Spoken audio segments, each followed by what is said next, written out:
এই ভিডিওতে দেখাবো কিভাবে ফিল্মোরা ভিডিও এডিটর দিয়ে সবথেকে ভালো অর্থাৎ বেস্ট কোয়ালিটির স্ক্রিন রেকর্ড করতে পারবে। অ্যাকচুয়ালি ফিল্মোরার স্ক্রিন রেকর্ডারটা ফিল্মোরার এডিটিং এর ভিতরেই, কিন্তু ক্যামতাসিয়াতে দেখি আমরা এটা আলাদা একটা পার্ট আছে। ওকে, তো চলুন আমরা দেখি কিভাবে ফিল্মোরা দিয়ে বেস্ট স্ক্রিন রেকর্ড করতে হয়। আর সবসময় যে কথাটা বলি, ভিডিওগুলো সিকোয়েন্স অনুযায়ী দেখবেন, অর্থাৎ প্রথমে পার্ট 1, পার্ট 2, পার্ট 3 এইভাবে। তো আমি পূর্বের ভিডিওতে ফিল্মোরার বেসিক সম্পর্কে ডিটেলসে বুঝাইছিলাম, তো আপনারা যদি সেই ভিডিও না দেখে থাকেন তাহলে অবশ্যই ফার্স্টে আগে ওই ভিডিওটা দেখুন ফিল্মোরা বেসিক সম্পর্কে, দেন এই ভিডিওটা দেখুন, তাহলে এই ভিডিওটাতে আপনার অনেক বেশি কাজে আসবে।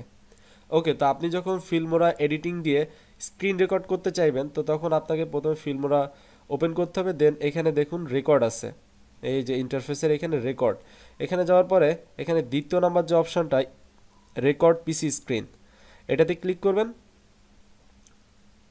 ক্লিক করার পরে দেখুন এই যে এরকম একটা ইন্টারফেস চলে আসবে আপনার এখানে। তো এইখানে কিছু অপশন আছে, আমি সেগুলো দেখাচ্ছি।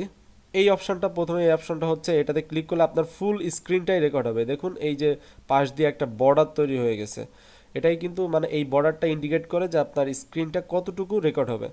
এছাড়া আপনি ওয়াইড হাইট এখান থেকে এই করে দিতে পারেন। এখানে 1366 আছে, আপনি যদি এখানে সাপোজ 1200 করে দেন, দেখুন আমি দেখাচ্ছি, 1200 করে দিলে দেখুন স্ক্রিনটা এইটুকু রেকর্ড হবে।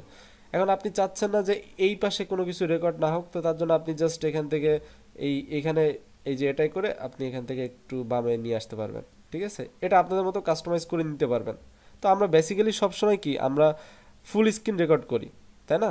তো তার জন্য আমরা ফুল স্ক্রিন করে দিলাম।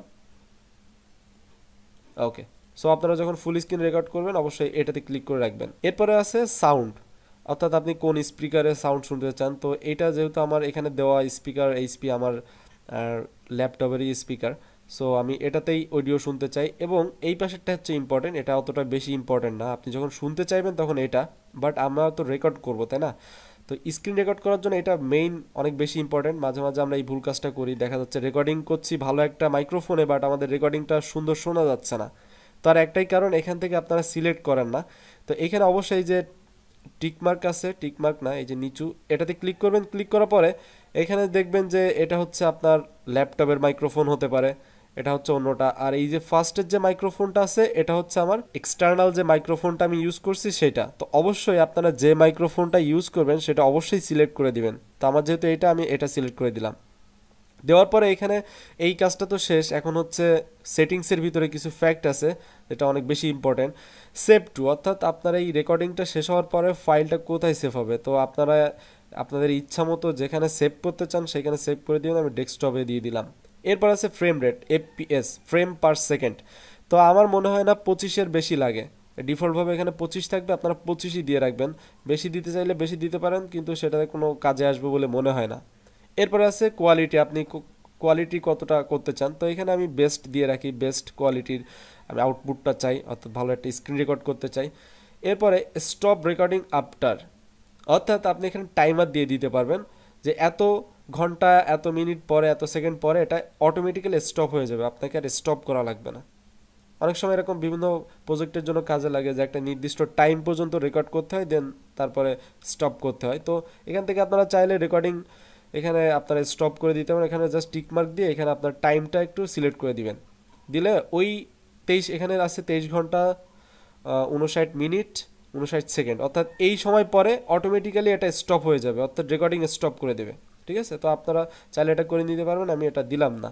ওকে, এরপর আছে এটা মেইন একটা fact, show mouse clicks in recording, অর্থাৎ মাউসের যে ক্লিকটা এরকম সুন্দর, আপনি যখন এইখানে যে ক্লিক করবেন, যখন স্ক্রিন রেকর্ড শুরু করে যখন ক্লিক করবেন তখন এই ক্লিকটা এরকম দেখাবে। ঠিক আছে, তো আপনারা চাইলে এটা দিয়ে রাখতে পারবেন, এটা দিলে বেটার হয়, তাহলে আপনার এটা ইন্ডিকেট করবে ভালোভাবে। তো এটা দিবেন। এরপর আছে প্লে মাউস ক্লিক সাউন্ড। তো আমার এই মাউস ক্লিক সাউন্ডটা খুবই বাজে লাগছে ফিল্মোরার, তো আমি বেসিক্যালি এটা অফ করে দিই, অর্থাৎ আপনি যখন ক্লিক করবেন তখন একটা শব্দ হবে, এটাই আর কি। ওকে, এরপরে মেইন যে বিষয়টা আমরা সবসময় এই জায়গাটায় ভুল করি, পজ অ্যান্ড রিজিউম হট কি, মানে হচ্ছে এখানে হচ্ছে আপনি মাঝে মাঝে এরকম হয় যে রেকর্ডিংয়ের মাঝখানে আমাদেরকে থামাতে হয়, থামায় ঠিক ওইখান থেকে নেক্সট টাইম আবার আমি রেকর্ডিং করব। তার জন্য কি হয়, তার জন্য ওই রেকর্ডিংটা পজ করতে হয়। তো এখন এইখানে অনেকে আবার দিয়ে রাখে ইচ্ছা মতো, সাপোজ স্পেস দেওয়া থাকলো, হ্যাঁ, এখানে জাস্ট আপনি এটা সিলেক্ট করে আপনি কিবোর্ডে যেটা চাপবেন সেটাই এখানে উঠে যাবে। তো অনেকে দিয়ে রাখে এখানে স্পেস দিয়ে রাখে অথবা ABCD এগুলো দিয়ে রাখে, তো এইগুলো দিয়ে রাখা একবারে বোকামির কাজ। কারণ আপনি যখন স্ক্রিন রেকর্ড করবেন মাঝে মাঝে এইগুলো কিন্তু প্রয়োজন হয়। সাপোজ আমি স্পেস লাগবে, আমি কোনো কিছু একটা লিখছি, সেখানে আমাকে স্পেস চাপতে হবে স্পেস দেওয়ার জন্য। তো যখনই আপনি স্পেস চাপবেন তখনই কী হবে, যে স্ক্রিনটা পজ হয়ে যাবে অর্থাৎ বন্ধ হয়ে যাবে। সো আপনারা এখানে অবশ্যই এগুলো দিবেন না, দিবেন উপরের যে ফাংশন যেগুলো আছে F9 F2 তো এখানে যখন আপনি কোনো কিছু হটকি দিবেন তখন জাস্ট এখানে যেটা থাকবে সেটা জাস্ট সিলেক্ট করবেন। সিলেক্ট করার পরে আপনি যেটা দিতে চাইবেন সেটা জাস্ট ক্লিক করলেই হবে, অর্থাৎ সেটা চাপলেই হবে। তো আপনার যদি ল্যাপটপ হয় তাহলে ফাংশন চেপে তারপর F9 F2 F3, আমি F2 দিলাম এবং ব্যাক, এটা হচ্ছে স্টার্ট অ্যান্ড স্টপ, অর্থাৎ কোনটা চাপলে আমার রেকর্ডিংটা স্টার্ট হবে ফার্স্ট, একবারে ফার্স্ট স্টার্ট, এবং স্টপ হবে অর্থাৎ একবারে শেষ হয়ে সেভ হয়ে যাবে। তো আমি সেটার জন্য F3 দিয়ে দিলাম। এরপরে হচ্ছে ক্যামেরা, ঠিক আছে। এখানে হচ্ছে ক্যামেরার অপশনটা যদি আপনি ওকে করে দেন তাহলে আপনার পিসি স্ক্রিন রেকর্ডের সাথে সাথে আপনার ক্যামেরাটাও রেকর্ড হবে, অর্থাৎ আপনার ফেসও রেকর্ড হবে। তার জন্য জাস্ট এখানে ক্লিক করে রাখবেন, দেওয়ার পরে দেখুন আমার ক্যামেরাতে আমার ফেস রেকর্ড হচ্ছে, অর্থাৎ আপনি এখন যদি স্ক্রিন রেকর্ড করেন সাথে সাথে আপনার ফেসটাও রেকর্ড হবে। তো আমি বেসিক্যালি এটা দেবো না, এবং নিচে যে অপশনটা আছে সেটা হচ্ছে আপনি কোন ক্যামেরা ইউজ করবেন। তো আমার যেহেতু এটা ল্যাপটপের ক্যামেরা এই জন্য HP আসছে। এখন আপনি যদি আমি যদি এক্সটার্নাল কোনো ক্যামেরা ইউজ করি সেখানে অপশনটা আসবে, জাস্ট আপনারা সেটা সিলেক্ট করে দিলেই হবে, তাহলে সেটা থেকে রেকর্ডিং হবে। ওটা আমি এটা অফ করে দিলাম।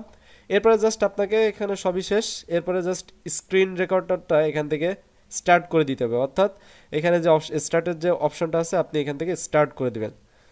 দিলাম স্টার্ট করে, তো এই যে দেখুন 3বার কাউন্ট হবে এবং এই যে স্টার্ট হয়ে গেল, আমার স্ক্রিন রেকর্ড হওয়া শুরু হয়ে গেল।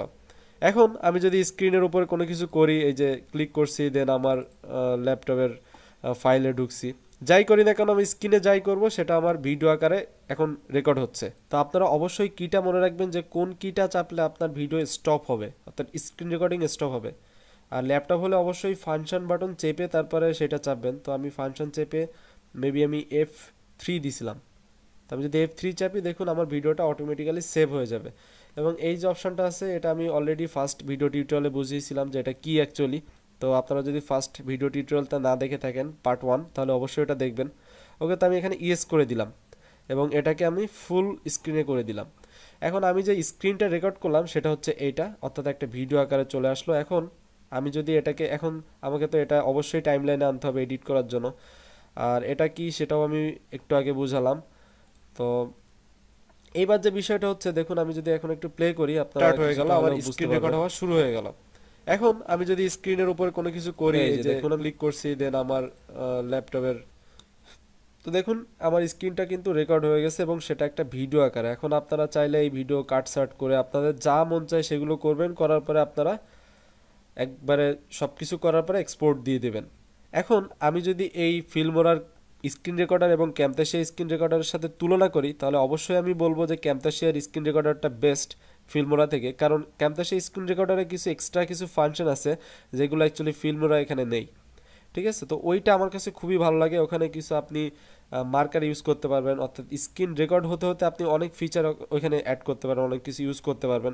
এবং আপনার এক্সপোর্ট হওয়ার পরে, অর্থাৎ স্ক্রিন রেকর্ডার শেষ হওয়ার পরে স্টপ করার পরে আপনি এইখানে টাইমলাইনে নিয়ে এসেও সেটা এডিট করতে পারবেন, অর্থাৎ মাউস ক্লিকের ইফেক্টগুলো আছে, মাউসের যে একটা মাউসের চারিপাশ দিয়ে একটা গোল একটা অপশন আছে সেটাও দিতে পারবেন। তো অনেক কিছু করতে পারবেন এক্সপোর্ট দেওয়ার পরেও, অর্থাৎ রেকর্ডিং শেষেও আপনি অনেক কিছু করতে পারবেন। আমার মনে হয় যে ফিল্মোরা স্ক্রিন রেকর্ডার থেকে ক্যামতাশিয়ার যে স্ক্রিন রেকর্ডারটা আছে সেটা অনেক ভালো। তো আপনারা চাইলে যে কোনো, আপনারা যদি নর্মালি স্ক্রিন রেকর্ড করতে চান তাহলে ফিল্মোরাতেই আপনাদের হয়ে যাবে, বাট আপনারা যদি একটু ভালোভাবে স্ক্রিন রেকর্ড করতে চান তাহলে ক্যামতাশিয়া ইউজ করতে পারেন। স্ক্রিন রেকর্ডার খুবই ভালো, আপনি ক্যামতাশিয়া সফটওয়্যার ইনস্টল করলে ওর সাথে সাথে স্ক্রিন রেকর্ডারটাও ইনস্টল হয়ে যায়। ওকে, তো আপনাদের এখানে এডিটিং কাটসাটের কাজ কমপ্লিট হওয়ার পরে আপনারা এক্সপোর্ট দিয়ে দেবেন, রেন্ডারিং দিয়ে দেবেন। তো নেক্সট ভিডিও থাকবে আমার রেন্ডারিং নিয়ে, কীভাবে বেস্ট রেন্ডার দিতে পারবেন, অর্থাৎ হাই কোয়ালিটির ভিডিও হবে কিন্তু সাইজ কম থাকবে, অর্থাৎ কম এমবির ভালো মানের ভিডিও কীভাবে এক্সপোর্ট করতে পারবেন। তো এটাই অ্যাকচুয়ালি বেস্ট রেন্ডারিংয়ের গোল থাকে। তো যাই হোক, আজকের ভিডিও মোটামুটি এই পর্যন্তই। ভিডিও ভালো লাগলে অবশ্যই একটি লাইক দিবেন এবং অবশ্যই আমাদের ফ্যামিলির সাথে থাকার জন্য চ্যানেলকে সাবস্ক্রাইব করে রাখবেন। এবং আপনি যদি ফিল্মোরা ভিডিও এডিটিংয়ে পুরোপুরি এক্সপার্ট হতে চান তাহলে অবশ্যই প্রথম থেকে ভিডিওগুলো পার্ট বাই পার্ট দেখবেন, অর্থাৎ প্রথমে ফার্স্ট পার্ট, তারপর সেকেন্ড পার্ট, এভাবে দেখবেন। আমি প্রত্যেক পার্টে ফিল্মোরার খুঁটিনাটি সব বিষয়ে দেখিয়েছি। তবুও যদি আমি কোনো বিষয় ছেড়ে রেখে আসি তাহলে আপনারা কমেন্টে জানাবেন, আমি নেক্সট টিউটোরিয়ালে অবশ্যই সেগুলোকে তুলে ধরবো এবং সেগুলো বোঝানোর ট্রাই করব, এবং আপনি প্রত্যেক ভিডিওতে নতুন নতুন কিছু শিখতে পারবেন। তো আজকে এই পর্যন্তই, খোদা হাফেজ।